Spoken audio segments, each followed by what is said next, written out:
भगवद गीता के 7वें अध्याय को ज्ञान विज्ञान योग कहते हैं। इस तरह भगवान कृष्ण अर्जुन को ज्ञान और विज्ञान का विस्तृत वर्णन करते हैं और बताते हैं कि ज्ञान का अर्थ है कि आत्मा, परमात्मा, ब्रह्म और प्रकृति के बारे में सही ज्ञान प्राप्त करना।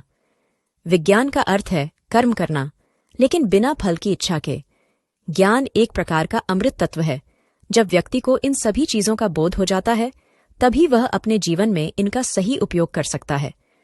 कृष्णा अर्जुन से कहते हैं कि हजारों में से बहुत ही कम लोग हैं जो मुझ तक पहुंचने का प्रयास करते हैं।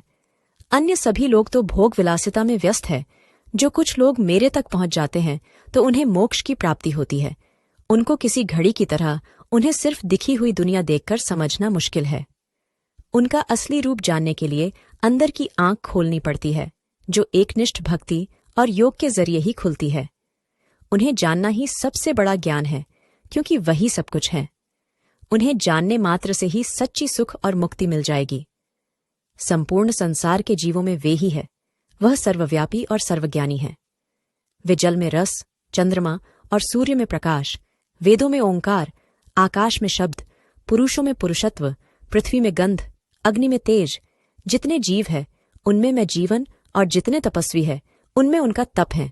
इस संसार 4 प्रकार के भक्त है जो उनका भजन करते हैं। 1 ज्ञानी, 2 कर्मयोगी, 2 ध्यान योगी और 4 भक्त योगी। ये 4 प्रकार के भक्त उनको भजते हैं जिनको आगे चलकर मोक्ष मिलता है। ज्ञानी योगी वह है जो जिज्ञासु है, जो ज्ञान को सुनकर सब जानना चाहता है और उसी प्रकार से कर्म करता है जिसमें उसे आगे चलकर मोक्ष प्राप्त होता है। कर्म योगी वह है जो बिना स्वार्थ के कर्म करता है, अपना काम बखूबी पूरा करता है और मोक्ष को प्राप्त करता है। ध्यान योगी वह है जो अपने मन को एकाग्र करके कर्म करता है, जिसमें उसे शांति प्राप्त हो और इस प्रकार वह मोक्ष को प्राप्त करता है। भक्त योगी वह है जो सिर्फ भगवान के प्रेम में लीन रहता है और मोक्ष को प्राप्त करता है। सभी को भगवान के भजन करते रहना चाहिए, तभी उन तक पहुंच सकते हैं। बहुत लोग उन तक इसलिए नहीं पहुंच पाते क्योंकि वे कम बुद्धि वाले हैं।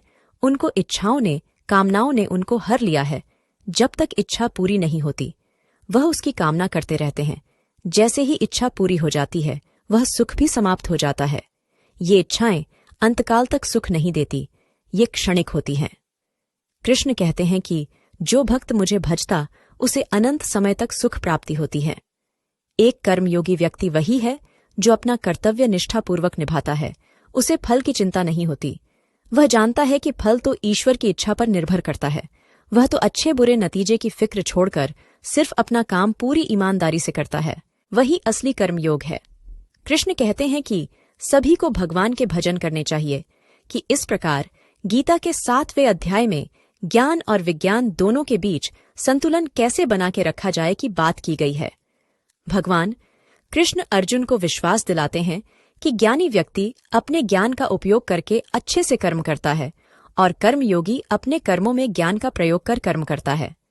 इस प्रकार कृष्ण अर्जुन को अपना कर्तव्य निष्ठापूर्वक निभाने का उपदेश देते हैं और साथ ही बताते हैं कि हमेशा ध्यान लगाना भी जरूरी है, ताकि दिमाग अशांत न हो और अहंकार और इच्छाओं को खत्म कर मन को शांत किया जा सके। तभी हम ब्रह्म यानी परमात्मा के साथ आसानी से जुड़ सकते हैं। इसी 7वें अध्याय में भगवान कृष्ण अपने दिव्य और विराट रूप का दर्शन अर्जुन को देते हैं। वे अर्जुन को विश्वास दिलाते हैं कि वह उनके प्रिय भक्त हैं और उनकी रक्षा करेंगे। इस प्रकार 7वें अध्याय को जानने के बाद हम कह सकते हैं कि ज्ञान और विज्ञान दोनों ही महत्वपूर्ण हैं। ज्ञान हमें सही दिशा दिखाई देती है और विज्ञान हमें उस दिशा में आगे बढ़ने में मदद करता है। ज्ञान और विज्ञान का संतुलन करके ही हम एक सफल और संतोषी जीवन जी सकते हैं। और जो व्यक्ति ज्ञान और विज्ञान का संतुलन करके कर्म करता है, वह अवश्य ही मोक्ष प्राप्त करता है।